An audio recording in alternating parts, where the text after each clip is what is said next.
Just play for fun. Louis Armstrong's words to himself as he stood at that bar door. 1917. Maybe early 1918. New Orleans. A rundown bar on the edge of Storyville. Louis was 16, maybe 17 years old. Hard to know exactly. Birth records for black children in New Orleans weren't always accurate, but what was certain was this. Louis was starving. Literally starving. Hadn't eaten in 2 days. His trumpet was tucked under his arm. Battered. Old, but functional. His only possession of value. His only way to survive. Louis pushed open the bar door. Heavy. Creaking. The smell hit him first. Food. Cooking. His stomach twisted. Reminded him how hungry he was. The bar was dim. Smoky. Crowded with workers. Men finishing long shifts. Drinking. Talking. Laughing. Louis was skinny. Clothes torn. Face gaunt. Looked younger than he was, looked like what he was. A street kid, desperate. He approached the bar. The manager stood behind it, heavy-set man, tired eyes, wiping glasses. Louis waited. Nervous, finally spoke. "Sir, can I play for food? Just a meal. I'll play anything you want." The manager looked up, saw Louis, saw the trumpet, laughed. Not kindly, mockingly. "Kid, get out of here. We don't need street musicians begging for scraps." Workers nearby heard, started laughing too. "Look at this kid. Thinks he can play for a meal. Go beg somewhere else, boy." Louis felt shame. Hot, burning. Wanted to disappear. Started backing toward the door. But then something happened. A voice. Deep. Authoritative. Wait. Everyone turned. An older man stood from a corner table. The bar owner. Louis didn't know it yet, but this man was about to change his life. The owner walked toward the manager. Angry. "Give the boy a chance, you idiots. Laughing at a hungry kid. Shame on you." Then turned to Louis. Kind eyes, tired but kind. "Son, play one song. If you're good, you eat free here every night." Louis couldn't believe it. One chance. One song. Between starvation and survival. He nodded, pulled out his trumpet, and began to play. But why was Louis Armstrong, who would become one of the greatest musicians in history, begging for food at 16 years old?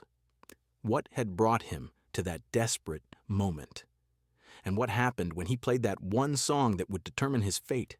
Before we dive into this powerful story of poverty, rejection, and the one chance that changed everything, please subscribe to our channel and hit that notification bell. What Louis Armstrong overcame to become a legend will inspire you to never give up. To understand that moment in the bar, we need to go back. To understand Louis's journey, his struggles, his survival. Louis Daniel Armstrong was born August 4th, 1901, New Orleans, Louisiana. Into the deepest poverty imaginable. His father, Willie Armstrong, abandoned the family when Louis was an infant. His mother, Mary Albert, called May Ann, struggled to survive, worked whatever job she could find, often wasn't home. Louis essentially raised himself. Storyville was New Orleans' red light district, dangerous, violent, full of gambling, illegal activities, desperation, but also full of music. Jazz was being born in those streets, in those clubs, in those moments of joy stolen from hardship. Louis heard music everywhere, from the bars, from the street corners, from the funeral processions. Music was the heartbeat of New Orleans, and it became Louis's heartbeat too. By age 7, Louis was working, had to. Family needed money, sold newspapers, collected junk, did whatever brought in pennies, but music called to him. Would stop and listen whenever musicians played, would try to sing along, would dream of making that music himself. Then came the turning point. December 31st, 1912, New Year's Eve, Louis was 11 years old, found a pistol, belonged to someone, wasn't his. But Louis took it, went outside, fired it into the air, celebrating, being a kid. Didn't think about consequences, but consequences came. Police arrested him. Sent him to the Colored Waifs Home for Boys, a juvenile detention facility. Louis was terrified, thought his life was over. But ironically, that place saved him. At the Waifs' home, Louis met Peter Davis, the music instructor. Davis saw something in Louis, potential, talent, raw ability, gave Louis his first real trumpet lessons, taught him to read music, taught him discipline, taught him that music could be more than just street entertainment, could be art, could be a future. Louis stayed at the Waifs' home for about 18 months, left when he was around 13, but those months changed everything. Had learned trumpet, had learned music theory, had learned he had a gift. When Louis left the Waifs' home, returned to the streets, but different now, had a trumpet, had skills, could play, Started performing on street corners, in parades, anywhere that might earn a few coins, but life was still hard, still hungry, still struggling. By age 14, 15, 16, Louis was playing in small clubs, honky-tonks, rough places, made a little money. Sometimes, other times made nothing. The music world in New Orleans was competitive, crowded, lots of talented musicians, lots of people fighting for the same opportunities. Louis was good, very good, but was also young, black, poor, 3 strikes in a society that valued none of those things. By 1917, Louis was 16 or 17, living hand to mouth. Some nights had work, some nights didn't, some days ate, some days didn't, would play on street corners for tips, would carry coal for pennies, would do anything to survive. This was survival, not living, just surviving. Day by day, meal by meal, hoping tomorrow would be better. Often it wasn't. The information in this video is compiled from documented interviews, archival news, books, and historical reports. For narrative purposes, some parts are dramatized and may not represent 100% factual accuracy. We also use AI-assisted visuals and AI narration for cinematic reconstruction. The use of AI does not mean the story is fake. It is a storytelling tool. Our goal is to recreate the spirit of that era as faithfully as possible. Enjoy watching. On this particular day, Louis hadn't eaten in 2 days. Had been trying to find work, tried the docks, no work, tried the coal yards, no work, tried street corner performances, made a few pennies, not enough for food. As evening approached, Louis was desperate. Stomach aching, head light, knew he needed to eat, or would collapse, saw a bar, looked rough, but had customers, had food smells. Louis made a decision, would offer to play for food, had done it before. Sometimes worked, sometimes didn't, but had to try. Walked to the door, hesitated, knew he looked bad, torn clothes, dirty, skinny, knew how people saw street kids like him as beggars, as nuisances, as problems, but hunger was stronger than pride, pushed open the door. The bar was called Red's Place. Owner's name was supposedly Red, though nobody knew if that was real. The manager, whose name was Frank, ran the day-to-day operations. Frank was not a kind man, saw black musicians as inferior, saw street kids as worthless. When Louis approached, when Louis asked to play for food, Frank's immediate reaction was disgust, then amusement. Started laughing. Other workers joined in. The laughter cut deep. Louis wasn't just asking for charity, was offering value, his music, his talent, but they couldn't see past his appearance, past his age, past his circumstances. Louis started backing away, shame burning. Had been rejected before, but each rejection hurt. Each dismissal reminded him how little value society placed on people like him. Just as Louis reached the door, hand on the handle, ready to leave, the voice came. "Wait!" Everyone stopped, turned. The bar owner, an older man named Samuel, stood from his corner table. Samuel was in his 60s, had owned the bar for 20 years, had seen a lot, had lived through hard times himself, knew what desperation looked like. Samuel walked toward Frank. His voice was angry. "Give the boy a chance. You're laughing at a hungry kid? Have you no decency?" "Shame on all of you," Frank tried to defend himself. "Boss, we can't just let every street kid come in here begging. We'd be overrun." Samuel cut him off. "He's not begging. He's offering to work, to play music. When's the last time you offered to work for your meal instead of just taking a paycheck?" Frank went quiet. The other workers stopped laughing. Samuel turned to Louis. His expression softened. "Son, what's your name?" "Louis, sir. Louis Armstrong." "All right, Louis. Here's my offer. Play one song, just one. If you're good, you eat here tonight. Free meal. If you're really good, you eat here every night, and you get to play for my customers. Deal?" Louis couldn't believe it, could barely speak. "Yes, sir. Thank you, sir." Samuel nodded, gestured to a small cleared area near the bar. "That's your stage. Show us what you've got." Louis walked to the spot, legs shaking. Not just from hunger, from nerves, from the weight of this moment, this one song, this one chance. Could mean the difference between eating and starving, between hope and despair, between a future and just more struggle. Louis pulled his trumpet from under his arm. The instrument was old, dented, had been repaired multiple times, but it worked, and Louis knew how to make it sing. He put the trumpet to his lips, took a deep breath, and began to play. Have you ever been given one chance that changed everything? How did you handle that pressure? Share your story in the comments. What happened next shocked everyone in that bar. Louis didn't just play notes, played music, real music, complex music. Started with a blues number, slow, soulful, every note perfectly placed, every phrase telling a story. The bar went silent. Conversation stopped, drinks were set down, everyone turned to watch this skinny kid. This street urchin they'd been laughing at was playing like a professional, better than professional, was playing with soul, with technique, with something that transcended his age and circumstances. Louis moved into an upbeat jazz piece, improvising, creating melodies on the spot. His fingers moved on the valves with precision. His breathing controlled the dynamics. His whole body moved with the music. Samuel stood watching, mouth slightly open. In 20 years of owning this bar, had heard hundreds of musicians, some good, some bad, most forgettable. But this was extraordinary. Frank, the manager who'd been laughing minutes before, stood behind the bar, frozen, unable to process what he was hearing. How could this kid, this hungry street kid, play like this?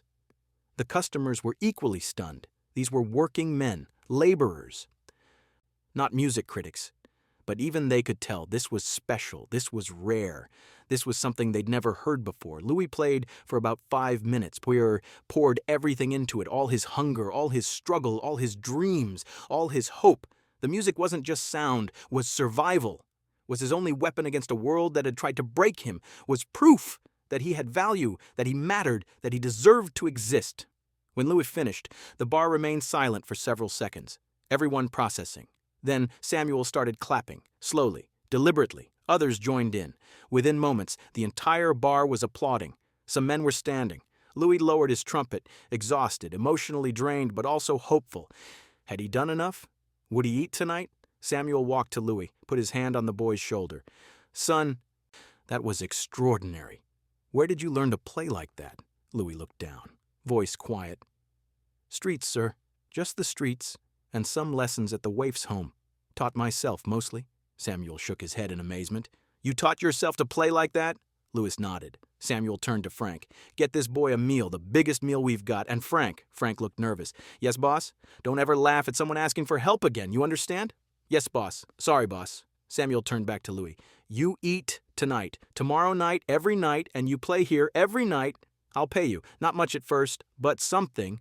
And you'll get tips from customers. This will be your stage, your place. You work for me now. Louis felt tears forming, couldn't speak, just nodded. Thank you, sir. Samuel smiled. Thank me by playing like that every night. Deal?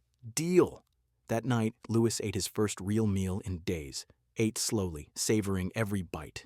Couldn't believe his luck. One chance, one song, had changed everything. Over the following months, Louis played at Red's place every night. Word spread. People came specifically to hear the kid with the trumpet, the prodigy playing in a dive bar. Louis's reputation grew, his confidence grew, his skills grew. Samuel became more than an employer, became a mentor, a father figure, would talk to Louis between sets about music, about life, about survival, about having dignity, even in poverty. Louis absorbed everything, was grateful for every meal, every stage, every opportunity, started saving money little by little, dreaming of better things, but never forgot where he came from, never forgot the hunger, never forgot being laughed at. 6 months after that first night, something extraordinary happened. A man walked into Red's place, different from the usual customers, well-dressed, confident, carried himself with authority. His name was King Oliver, and he was one of the most respected jazz musicians in New Orleans. King Oliver had been in the city visiting family. Someone had told him about a young trumpet player at Red's place. Told him the kid was special. Oliver was skeptical. Had heard lots of young players. Most weren't as good as people claimed, but decided to check it out. Walked into Red's place that evening, ordered a drink, sat in the corner, waited for this supposedly special kid to play. Louis came on stage, didn't know Oliver was there, just played like he always did. Poured his heart into every note. King Oliver listened. At first casually, then with increasing attention. By the third song, Oliver was leaning forward, focused completely on Louis. By the fifth song, Oliver knew. This kid was the real thing. After Louis's set, Oliver approached him. Son, what's your name? Louis Armstrong, sir. How old are you? 17, sir, I think. Maybe still 16. Oliver nodded. You play good, Louis? Real good. Who taught you? Taught myself mostly, sir. Some lessons at the waif's home, but mostly just playing, listening, trying. Oliver was impressed not just by the talent, by the humility, by the hunger to learn. Louis, I'm going to Chicago soon, leading a band there, the Creole Jazz Band. Would you be interested in joining? Couldn't pay much at first, but it's a real opportunity. Chicago is where jazz is growing, where careers are made. What do you say? Louis couldn't believe it. Chicago, a real band with King Oliver, the opportunity he dreamed of. But had to be honest, sir, I don't know if I'm good enough. Don't know if I can keep up with professional musicians. Oliver smiled. Kid, you're already better than half the professionals I know. You've got natural talent, just need polish. Experience. I can teach you, train you, make you into something special.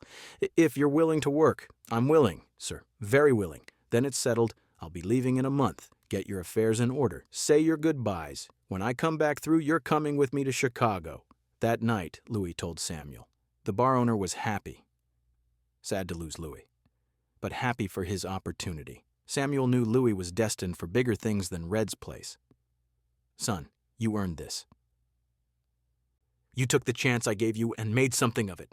I'm proud of you. Louis felt emotional. Mr. Samuel, you saved my life, was starving that day. You gave me food, gave me a stage, gave me hope. I'll never forget that. I'll pay you back someday. Samuel shook his head. Don't need paying back. Just promise me something. When you make it big, when you're successful, remember where you came from. Remember what hunger feels like and help someone else the way I helped you. Pass it on, Louis promised, and kept that promise. 1 month later, Louis left New Orleans with King Oliver, went to Chicago, joined the Creole Jazz Band, started his professional career. Over the following years, Louis Armstrong became exactly what King Oliver predicted. Something special. Became one of the greatest jazz musicians in history. Revolutionized the trumpet. Changed how people thought about improvisation, influenced generations of musicians, but Louis never forgot Red's place. Never forgot Samuel. Never forgot being laughed at. Never forgot the hunger. In 1935, Louis returned to New Orleans, famous now, wealthy, successful. One of his first stops was Red's place. The bar was still there, but Samuel had passed away several years earlier. Louis met with Samuel's widow, gave her money, enough to live comfortably, told her what Samuel had done for him, how he'd saved a starving kid, given him a chance, changed his life. Samuel's widow cried, said Samuel had talked about Louis often, had followed his career, had been so proud, had told everyone I gave that boy his first real stage. Louis asked about Frank, the manager who'd laughed at him. Frank still worked there, was ashamed when he saw Louis, tried to apologize. Louis forgave him, told him, you didn't know, couldn't see past what I looked like, but that taught me something. Taught me never to judge people by appearances, never to dismiss someone because they're struggling. You helped make me who I am, just not the way you intended. Throughout his career, Louis helped countless young musicians, gave them chances, gave them stages, gave them hope, always remembered Samuel's words, pass it on. In 1971, shortly before his passing, Louis gave his final interview, was asked about his success, about how he'd overcome poverty, overcome racism, overcome all the obstacles. Louis thought for a moment, then told the story of Red's place, of being 17, starving, begging to play for food, being laughed at. Then given one chance by one man who chose kindness over cruelty. That moment defined my life, Louis said, not just because Samuel fed me, because he saw me, really saw me, not as a beggar, as a musician, as someone with value, with potential. One person seeing you can change everything. Today, the story of Louis Armstrong begging to play for food is part of jazz history, a reminder of where he came from, of what he overcame, of how one chance can change a life. The trumpet Louis used that night at Red's place no longer exists, wore out from constant use, was replaced many times over the years, but the memory of what it did that night, the hope it created, the future it unlocked, that exists forever. Red's place closed in the 1960s, building torn down, replaced by something else, but its legacy remains. Because in that dive bar, on that desperate night, a hungry teenager played one song and changed music history. The manager who laughed learned a lesson about judging people. The customers who watched witnessed genius before it was recognized. Samuel, who gave the chance, became part of immortality, and Louis Armstrong, who played for food, became an immortal himself. The story reminds us that genius doesn't always come in expected packages, that talent doesn't require wealth or credentials, that sometimes the most extraordinary people are the ones society overlooks, that one chance, given with kindness, can change the world. Because Louis Armstrong didn't just become a great musician, became a symbol of perseverance, of dignity in poverty, of talent triumphing over circumstances, of the human spirit refusing to be broken.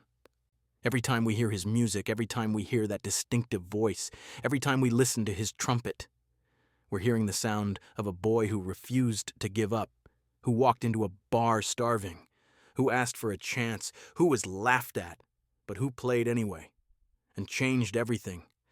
Thank you, Samuel, whoever you were, for seeing what others missed, for giving kindness when others gave cruelty, for understanding that the boy asking for food was offering something priceless in return.